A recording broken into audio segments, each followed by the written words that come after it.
Ele nunca gritou com ela. Jamais a agrediu fisicamente ou a ofendeu com palavras.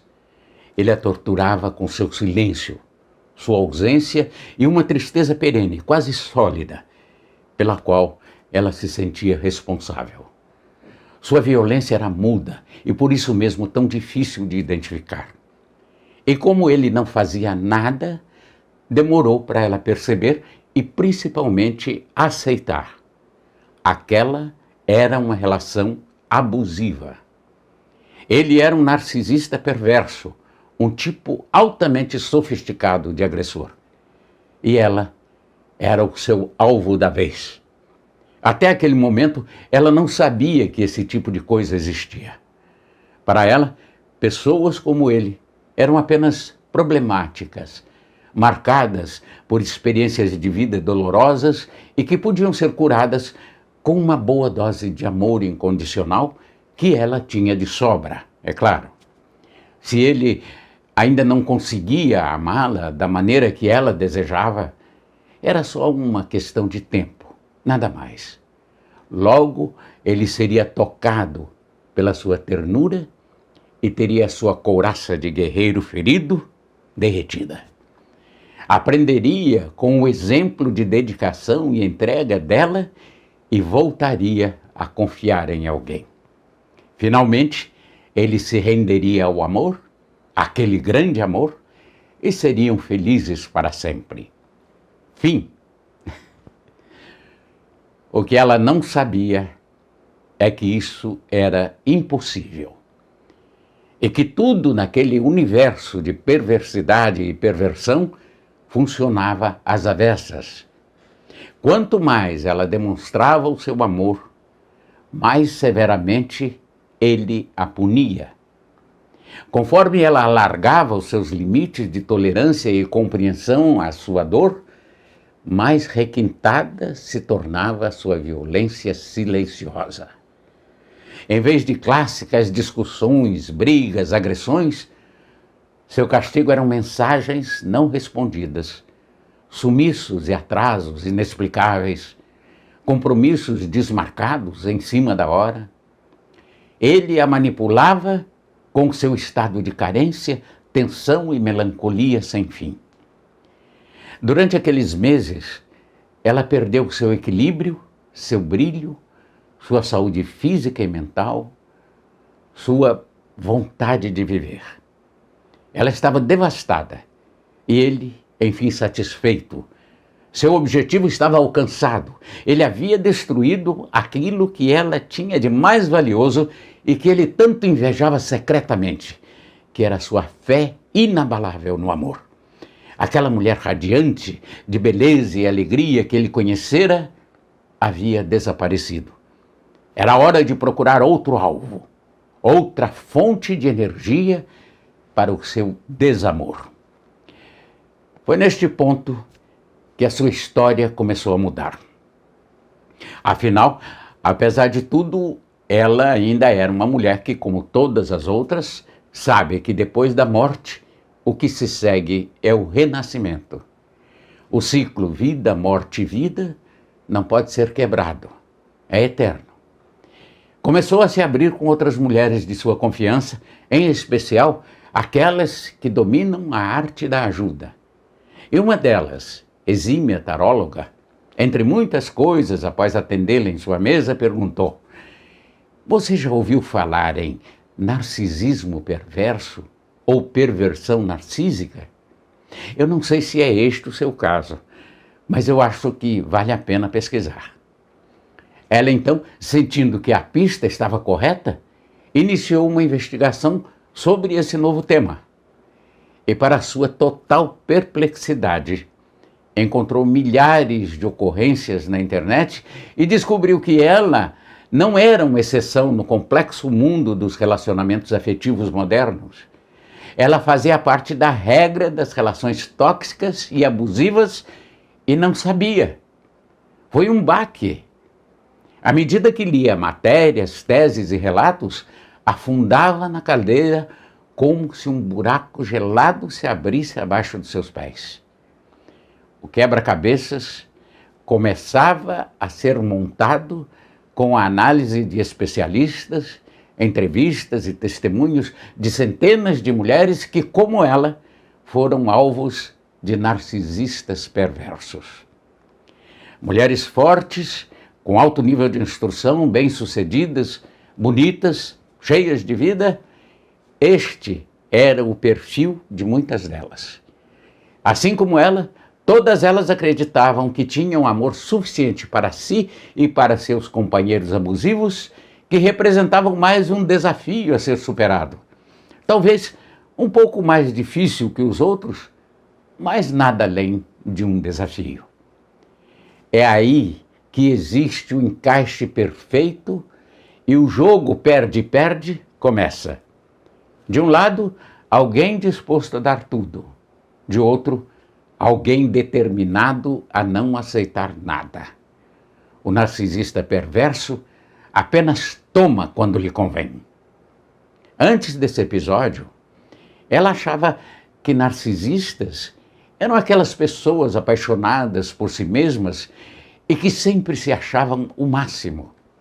Na cabeça dela, eram aqueles caras super vaidosos, identificados com sua beleza e seu êxito social, sempre rodeados de belas mulheres. Ela jamais se envolveria com um tipo desses. Claro. No entanto, descobriu na sua experiência que os narcisistas são pessoas que criam um personagem, se apaixonam por ele e vivem em função de sustentar essa figura fictícia, custe o que custar e a quem custar. Ele pode ser, inclusive, o doente, o fracassado, o perseguido, o azarado, a eterna vítima. No caso dela, esse personagem era o triste. Sobre sua cabeça havia sempre uma nuvem escura, mesmo sob o sol mais lindo de um dia de verão. Mesmo com ela, com todo o seu amor servido em uma grande bandeja de ouro. Nada foi suficiente, nunca. Era como se ele dissesse a ela com aquele olhar opaco: ainda não é o bastante. Vamos, se esforce mais. Não fique feliz ainda, porque eu não estou. Sua tristeza era uma adaga sempre cravada no peito dela. O narcisista perverso nasce de um trauma com a mãe logo no início da vida. Segundo o que se sabe, este transtorno de personalidade acomete principalmente homens. Quando bebê, este sujeito não recebe o amor que precisa de sua mãe, o que pode acontecer por diversos motivos, voluntários ou não. E a partir desta dor, ele cria um personagem que será alimentado por toda a sua vida e que terá como função principal punir o mundo, que é o seu eterno devedor, assim como a sua própria mãe. Ele não cria vínculos afetivos. Ele não é capaz de amar. Ele é doente. E você, mulher, não é capaz de salvá-lo. Você não será a exceção. Será o próximo alvo. Não importa o que você faça ou o que você dê. Ele vai desprezar, mas vai tirar de você aquilo que lhe é mais precioso e nunca vai entregar o que você mais deseja. Em casos mais graves de narcisismo perverso, que pode chegar à psicopatia, as agressões são verbais e físicas, podendo chegar às vezes até a morte. Por mais que tente se enganar, colocando numa balança viciada os prós e contras desse tipo de relação, que muitas vezes é rotulada como a relação dos sonhos, no fundo, toda mulher sabe quando não está sendo amada e não o será. Para algumas, a aceitação desta realidade emerge em poucos dias, mas para outras, às vezes custa uma vida inteira.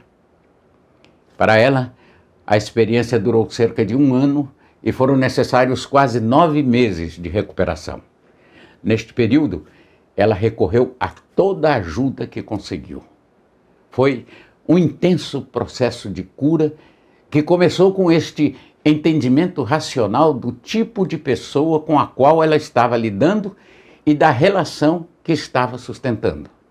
Depois veio a parte ainda mais difícil: admitir que não era uma vítima e olhar para si mesmo com total sinceridade para descobrir que uma parte sua atraiu um narcisista perverso e, acima de tudo, se sentiu atraída por ele.